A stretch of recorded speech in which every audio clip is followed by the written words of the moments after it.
sebagai host di Obralik episode ke-6. Nah, kira-kira kalian bisa nebak nggak sih siapa tamu spesial aku hari ini? Bisa nebak dong, karena pasti kalian udah lihat thumbnailnya kan? Nah, tanpa lama-lama, ayo kita panggil Ketua OSIS Jabatan 2024-2025 kita. Beri tepuk tangan dulu dong.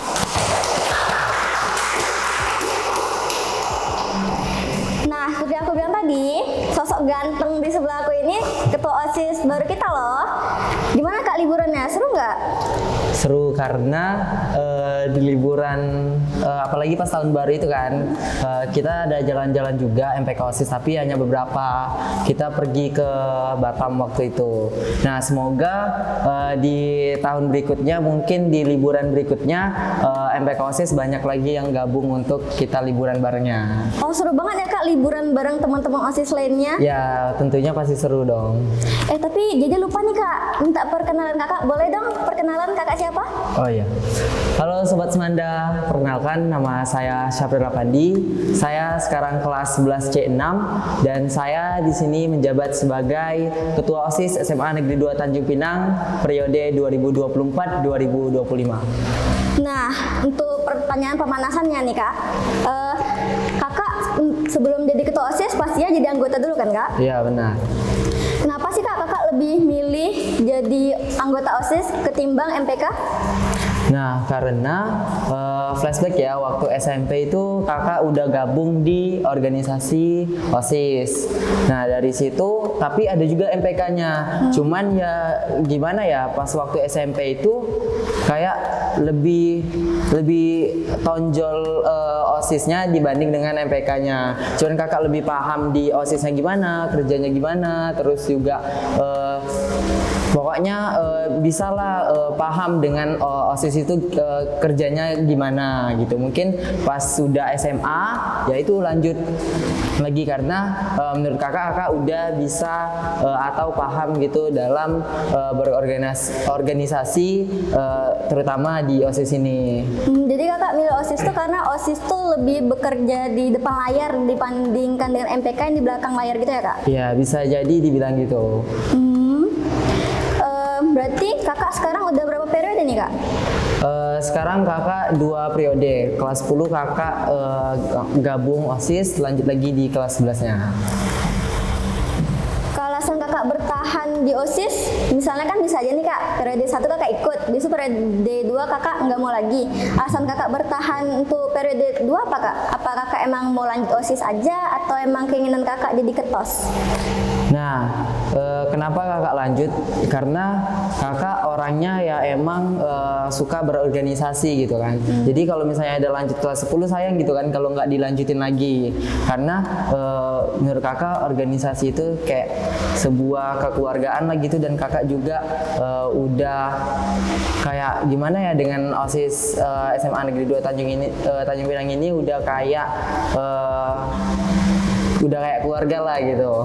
Udah cinta mati banget ya Kak sama OSIS Manda ya? Iya benar. Kalau jadi boleh nanya nih Kak, kakak udah berapa bulan sih menjabat jadi ketua OSIS? Udah kira-kira udah 4 bulanan, nanti bulan depan 5 bulan. Selama 4 bulan itu program kerja yang kakak udah laksanakan apa aja nih Kak? Untuk program kerja unggulan kakak itu baru 1 tuh yang terjalankan, yaitu internal futsal Semanda Cup 2024. Alhamdulillah proja itu berjalan dengan lancar. Tapi menurut jadi itu emang program terseru banget sih Kak? Iya. Ramai banget. Kalau boleh kakak spill nih dikit aja, boleh nggak sih Kak? Spill proja ke depan kakaknya apa? Kalau untuk spill jangan dulu lah ya, karena di dalam mungkin 2 minggu ini Prokja OSIS bakal rilis nih. Jadi untuk teman-teman semua nanti tunggu aja lah pokoknya. Kayak surprise gitu ya Kak? Iya, nanti biar surprise gitu, biar sobat-sobat Semanda semua kayak langsung wah ini program kerja yang keduanya gitu. Nah jadi guys, kayak kita nggak bisa di-spill nih, jadi kalian nantikan aja ya kejutan apa yang bakal dikasih sama OSIS. Kalau untuk kesulitan kakak ada nggak sih Kak dalam ngatur waktu? Soalnya kan kakak udah 2 periode nih jadi OSIS. Kakak ngalamin kesulitan nggak? Kalau untuk ngatur waktu ya, alhamdulillah selama kakak menjabat, kakak masih bisa kayak memilah-milah lah gitu, mana yang lebih penting, mana yang lebih harus didahuluin gitu. Mungkin kalau untuk membagi waktu belum ada sih yang benar-benar gimana ya,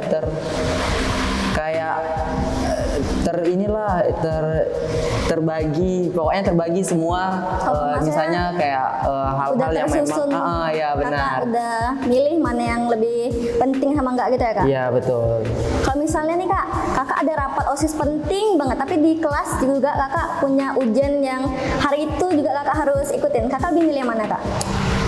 Kalau itu ya kakak lebih memilih rapatnya apa dulu nih, terus juga ujiannya yang mana dulu, karena biasa kalau ujian harian mungkin kakak bisa karena kakak sebagai ketuanya juga kan di situ, mungkin kakak bisa kayak izin dulu ke gurunya gimana kalau ujiannya susulan kayak gini kan, mungkin karena kakak juga di OSIS menjabat sebagai ketua gitu. Oh, kira-kira kalau misalnya nih kak, kan kakak hari ini nggak ikut ujiannya, besok kakak bisa nggak sih minta spoiler soal yang keluar di ujiannya? Gimana? Misalnya nih kan kakak ujiannya hari Selasa, Iya. Habis itu malamnya atau besoknya kakak minta spill gitu ke kawan kakak kayak, boleh tau nggak sih ujian semalam tuh soalnya apa? Enggak sih, karena ya rata-rata ya ujiannya guru-guru rata-rata kayak kasih ujian ya memang dipelajarin gitu selama kakak di SMA Negeri 2 Tanjung Pinang ya. Oh iya, sehingga jadi kakak pernah jadi aktor kan kak di film Nartan? Pernah ya. Di situ kakak berperan sebagai apa tuh kak?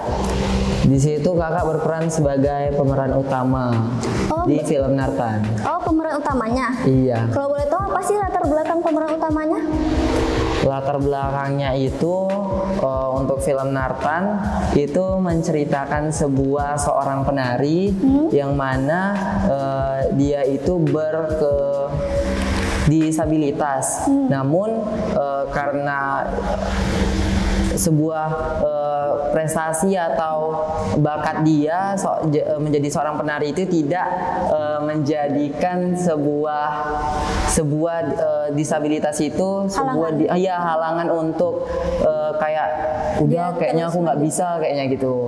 Cuman itu membuat dia malah menjadi makin semangat untuk ikut lomba di situ, karena ceritanya kan mengikuti lomba. Jadi lebih semangat untuk mengikuti lomba dan dia alhasil mendapatkan juara dengan disabilitas itu gitu. Wah, berarti sosok Nathan ini sosok yang sangat berambisi banget ya kak ya?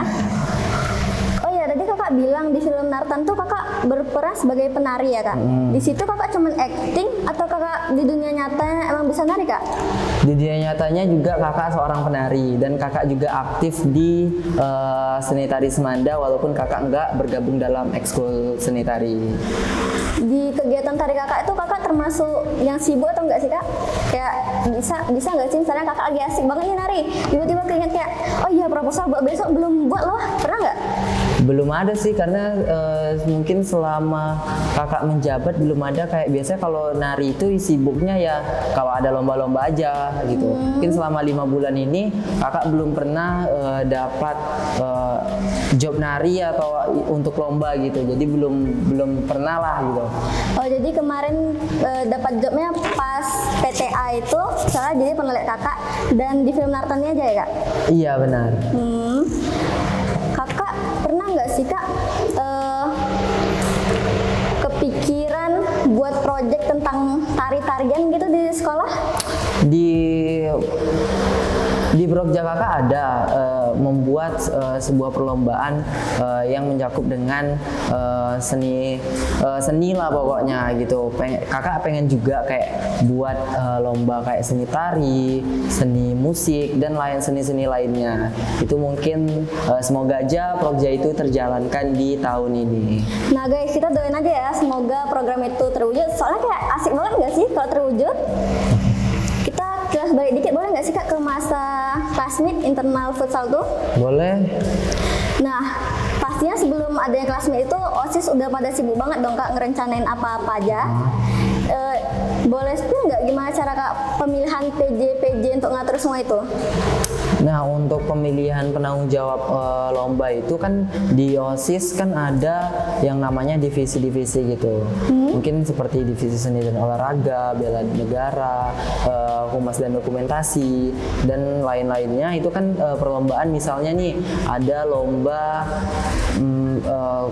membuat foto kreatif. Foto kreatif itu mungkin nyangkut dalam divisi humas dan dokumentasi.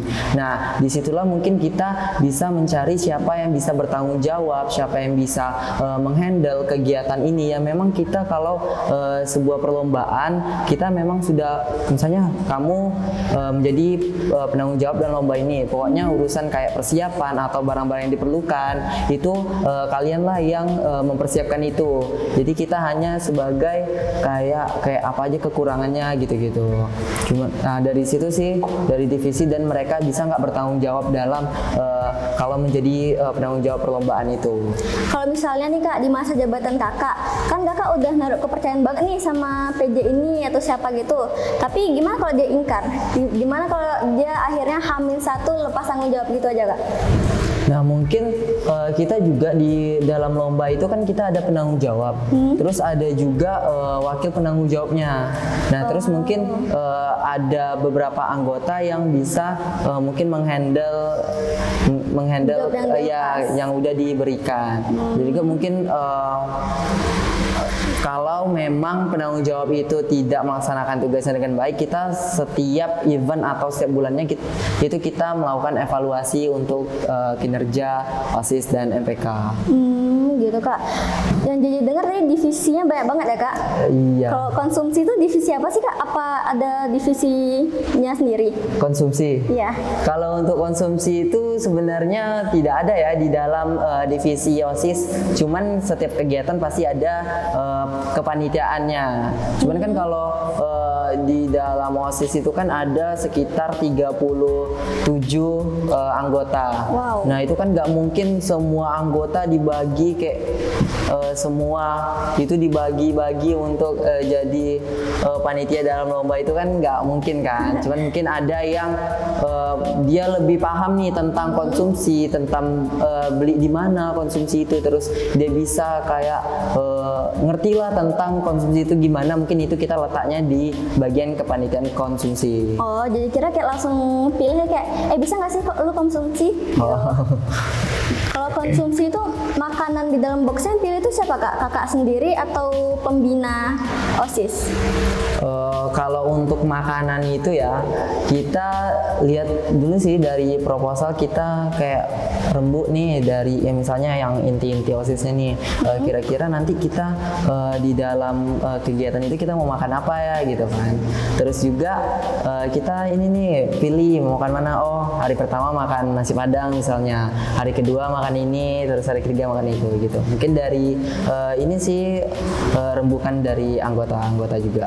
Kalau ada pemilihan kayak gitu, kakak boleh spill nggak sih Kak, kira-kira makanan apa yang bakal kakak nggak pilih, kayak makanan yang kakak nggak suka gitu, ada nggak Kak? Makanan yang nggak disuka, kalau nggak disuka sebenarnya nggak ada ya, cuman ya mungkin kurang kayak mana ya. Kalau nggak suka nggak ada, cuman kalau nggak mau lah ini kayak contohnya. Kayak lebih baik menghindar. Iya, karena kalau di nasi goreng sih kayaknya. Oh iya Kak, nasi goreng? Iya. Beneran? Iya, karena kalau kegiatan sekolah kan nggak mungkin nggak sih makan nasi goreng. Kayak itu kan sarapan pagi, biasanya kalau sekolah kan biasa dapatnya itu kan dimakan siang. Siang itu kan perlu makan yang berat kayak nasi Padang atau lauk pauk dan ada nasinya gitu. Tapi kalau JJ kayaknya kalau JJ disuruh milih, jadi kayak nggak bakal milih nasi Padang deh. Kenapa tuh? JJ nggak suka banget nasi Padang. Oh iya, padahal nasi Padang tuh enak. Makanannya bervariasi, terus juga pokoknya apalagi nasi Padang yang banjir gitu. Yang kayak kuah santannya banyak banget. Iya benar. Oh iya, tadi kan kita udah bicara nih Kak tentang PJ-PJ-nya, divisinya. Itu Jadi penasaran nih Kak, kalau misalnya JJ mau ikut OSIS nih, cara daftarnya gimana sih Kak? Nah, di OSIS itu membuka pendaftaran itu setiap tahunnya sekali atau satu periode itu satu kali. Nah, itu mungkin misalnya JJ nih sekarang kan JJ tidak bergabung di OSIS, mana tahu ada pikiran nih untuk kelas kan masih kelas 10 nih kan. Nah, kelas 11 mungkin ada kepikiran untuk daftar OSIS itu paling di kira-kira di bulan pokoknya di bagian akhir-akhir tahun lah gitu atau mau habis masa jabatan sebelumnya gitu. Oh gitu, jadi misalnya ada anggota, misalnya beberapa anggota keluar nih Kak dari OSIS, itu OSIS nggak bakal buka pendaftaran lagi ya? Atau kalau anggota itu keluar, jadi dia tetap keluar tanpa penambahan anggota lagi? Kalau itu kita nggak ada penambahan anggota karena ya memang di OSIS itu ya hanya satu kali pendaftaran aja. Kalau gitu Kakak bisa kasih tahu nggak sih Kak tips-tips lolos dari seleksi OSIS nih? Mungkin pertama-tama itu kalian bertanggung jawab, terus juga bisa membagi waktu karena kita juga sebagai organisasi sekolah gitu, organisasi pertama sekolah, terus juga kita bisa membagi ide-ide kita, terus juga bisa kayak bersosialisasi atau berinteraksi dengan anggota-anggota lainnya karena kan kita di sini bukan sendiri, itu sebuah organisasi yang memang kita harus sama-sama ngerangkul. Jadi kita nggak bisa ya Kak dalam organisasi itu kita lebih suka sendiri gitu daripada sama kawan-kawan lain gitu. Iya, enggak dong, karena walaupun ada nih kita bakal terus ngerangkul kayak selalu aja gabung lah, kenapa sendiri, apalagi kalau yang kelas 10 tuh ya di OSIS terutama di OSIS kakak itu pasti mereka kayak diam-diam aja, cuman kakak enggak kayak ayo sini gabung kayak itu kan, gak usah diam-diam aja kayak itu kan, ini kayak anggap sebuah organisasi itu atau membentuk suatu kekeluargaan gitu. Jadi kayak canggung gitu baru masuk. Iya, baik kelas 10 kan jumpa dengan senior-seniornya pasti kayak takut gitu. Iya, di acara itu jadi juga ada salfok sih Kak sama sponsor kita, kalau nggak salah tuh M3 ya Kak? Iya, M3. Gimana sih Kak cara OSIS dapetin sponsor itu? Soalnya kan kayak jarang banget jadi lihat ada sponsor M3 atau apa gitu.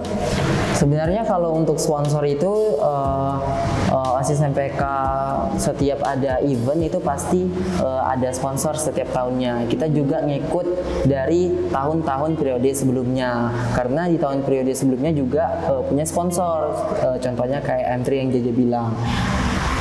Jadi M3 ini sesuatu yang baru atau emang udah dari sana ya udah berlangganan banget nih Kak? Iya, Semanda udah berlangganan banget setiap acara kelas meeting gitu, udah berlangganan dengan M3. Jadi kita walaupun kita periode baru kayak kita harus tetap lanjutkan terus karena itu adalah salah satu menjalin silaturahmi yang baik.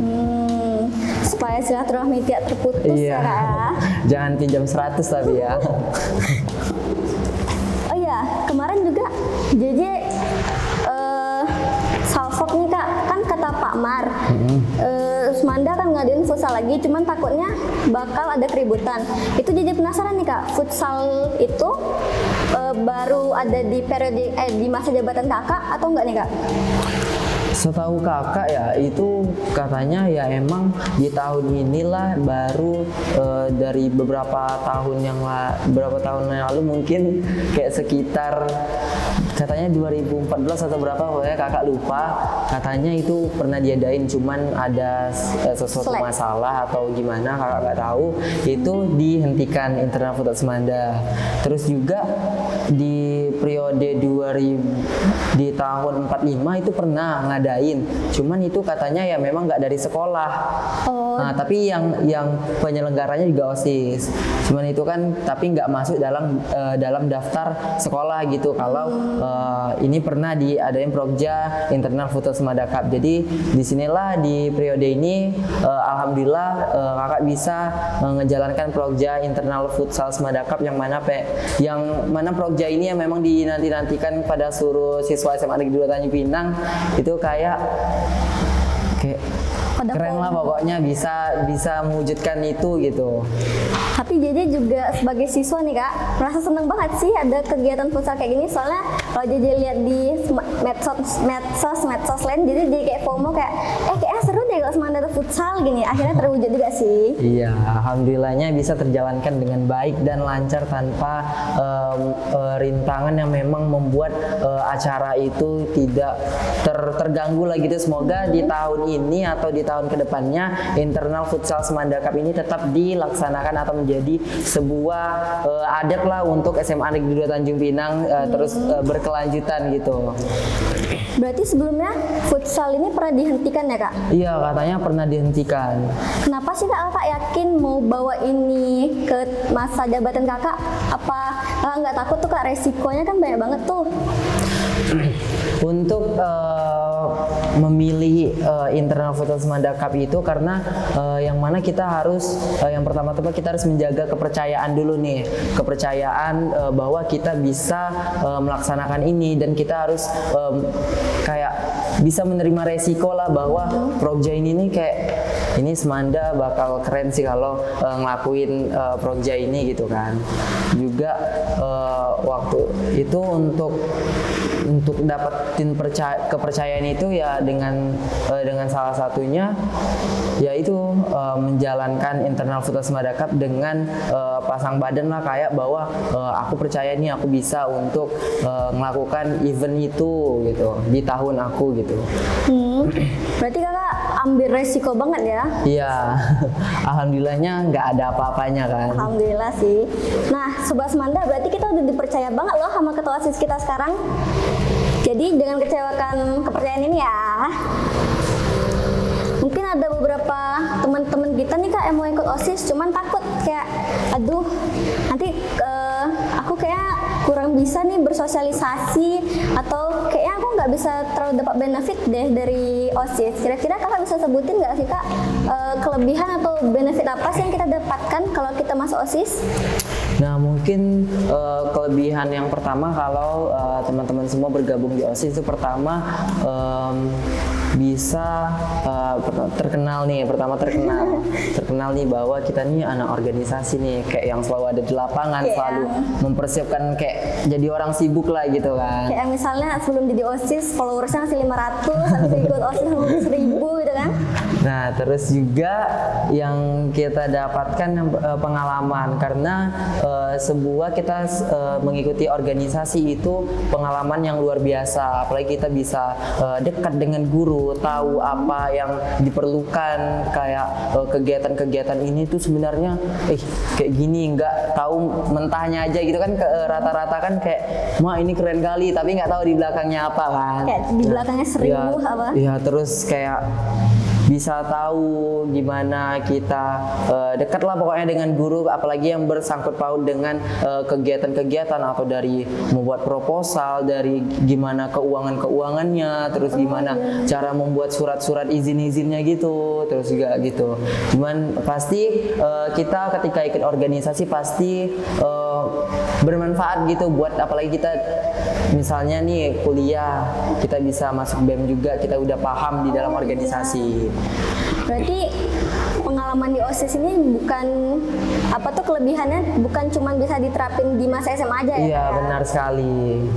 Oh, kalau gitu ada nggak sih kak tekanan yang kakak rasakan setelah menjadi ketua OSIS? Misalnya sebelum jadi ketos nih kakak masih bisa santai-santai bareng kawan, kayak lebih santai dibandingkan kakak pas udah jadi ketua OSIS. Nah, iya, waktu kakak periode pertama itu ya kayak benar-benar kita kayak ya udah ngikut aja gitu kan. Jadi kayak ya udah nggak terlalu sibuk. Terus juga kayak kalau ada panggilan kita ikut, kalau nggak ada ya udah kita tunggu aja gitu kan. Karena kita kan juga ngikutin dari inti-inti yang lainnya gitu. Terus pas ketika kakak di kelas 11 dan kakak juga menjabat sebagai ketua OSIS, yaitu inti dari organisasi itu, ya kakak pasti sibuknya itu ketika pas di apalagi Hamin 2 minggu kegiatan itu pasti kita kayak itu udah mulai sibuk tuh, kayak mempersiapkan apa yang perlu disiapin, terus dari membuat surat penyurat-nyuratan gitu, terus juga itu pasti sibuk karena di tahun kakak juga setiap pulang sekolah tuh kan, waktu itu kan kita pulangnya masih jam 12 paling maghrib kakak pulang, kayak 2 minggu tuh kayak selalu maghrib terus pulangnya. Itu aja pokoknya, nanti revisi lagi, direvisi lagi, sampai benar-benar itu tuh udah ada mantap gitu. Tapi kakak pernah nggak sih kak kayak saking banyak revisi ini rasanya kakak pengen nangis aja di kamar gitu? Kalau pengen nangis sih enggak sih, cuman kayak ini kenapa sih ada ya salahnya pokoknya kan, kayak ini salah lagi padahal ini kayak ini dikit lagi kan ya, salah lagi ya hampir kan? Bener gitu, kayak terima aja please. Yang penting pokoknya kita tetap semangat aja ketika menjalankan sesuatu dengan ikhlas, pasti itu berjalan dengan baik. Kalau gitu kakak pernah nggak sih kak sempat takut buat ikut OSIS, misalnya takut nih sama kakak-kakak OSISnya kelihatannya galak banget gitu? Kalau untuk takut sih enggak sih, cuman lebih kayak ke segan gitu kan. Kayak kalau kita masih junior gitu kan kayak segan mau ngomong, takut kalau nggak ngomong nanti salah gitu. Jadi gitu aja sih. Ketakutan seorang lebih banget gitu ya. Kalau gitu kan kakak sekarang udah menjabat dan kakak udah merasakan periode 1 dan periode D2 nih kak. Kira-kira apa sih yang kakak ingin kembangkan dari OSIS sekarang? Mungkin lebih mengembangkan seperti dari anggota-anggota. Terus kita juga menerapkan kayak setiap perlombaan kita lebih lihat nih mana yang kurang aktif.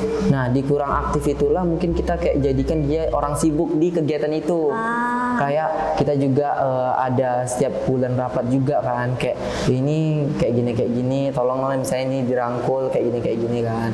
Terus juga kayak misalnya kayak menjalin kekeluargaan lah gitu kan. Kita di sini lebih di periode kakak pengen lebih menjadikan sebuah OSIS itu kayak keluarga gitu, kayak lebih have fun, ngomong kayak ya udah ngomong gitu, yang penting tetap ada adab sopan dan santunnya. Jadi kakak nggak mau ngebuat misalnya yang kakak kenal ini nih, tapi yang lainnya tuh kakak nggak kenal, jadi kakak naruh kepercayaan di si ini aja, yang keluar di event tuh ini terus, nggak mau kayak gitu ya kak? Iya, kakak lihat kakak pengen kayak misalnya dia nih agak pendiam gitu kan, ini nih harus nih diletakkan misalnya di bagian ini nih biar dia bisa kayak bisa gabung lah dengan yang lain-lainnya gitu kan. Jadi itulah cara kakak untuk dapat agar mereka tuh bisa sama-sama kayak merangkul, bisa sama-sama menjalin silaturahmi yang baik juga, karena di organisasi itu ya itu menjalin silaturahmi yang baik, karena kita di sini bekerja untuk menjalankan event atau kegiatan yang memang harus berkomunikasi. Jadi biar anak baru ini nggak cuman kayak sebagai status saja nih kak, iya benar. Nggak terasa loh kak, kita udah selesai di penghujung acara. Oh iya, kirain masih lama lagi kan? Nggak dong, itu kayak kita di luar acara aja ya kak. Jadi ubur-ubur ikan lele, kami udah selesai leh. Nah karena kakak udah hadir nih di acara Republik kami mau kasih kakak sedikit hadiah nih. Kak Zapip, tolong dong. Kasih Kak Zapip, ini kak hadiahnya. Wah, makasih ya yang udah ngundang juga main-main ke sini. Terus juga kayak tiba-tiba di chat nih kayak kira-kira berkenan nggak untuk ikut? Ya pasti berkenan kali kan, apalagi syuting pertama kali bisa, apalagi diundang Republik yang benar-benar seru abis pokoknya. Terima kasih. Kira-kira kakak have fun nggak kak di sini kak? Have fun kali pokoknya, kalau apalagi bersama Republik kan kayak anti hoax gitu, kan? Iya dong. Kalau kakak bisa rate nih hari ini, berapa sih kakak bakal kasih rate di Obralik hari ini? 10/10 pokoknya, keren abis pokoknya, Republik the best. Wah 10/10 nih guys, boleh kasih tepuk tangan nggak sih? Oh ya kak, sebelum JJ tutup, bisa dong kasih jargon kami, boleh nggak kak? Oh boleh, gimana jadi, tuh? nanti pas JJ bilang Republik, kakak bilang anti hoax sambil kayak gini ya kak tangannya. Oke. Siap kak? Siap. Republik anti hoax. Bye bye.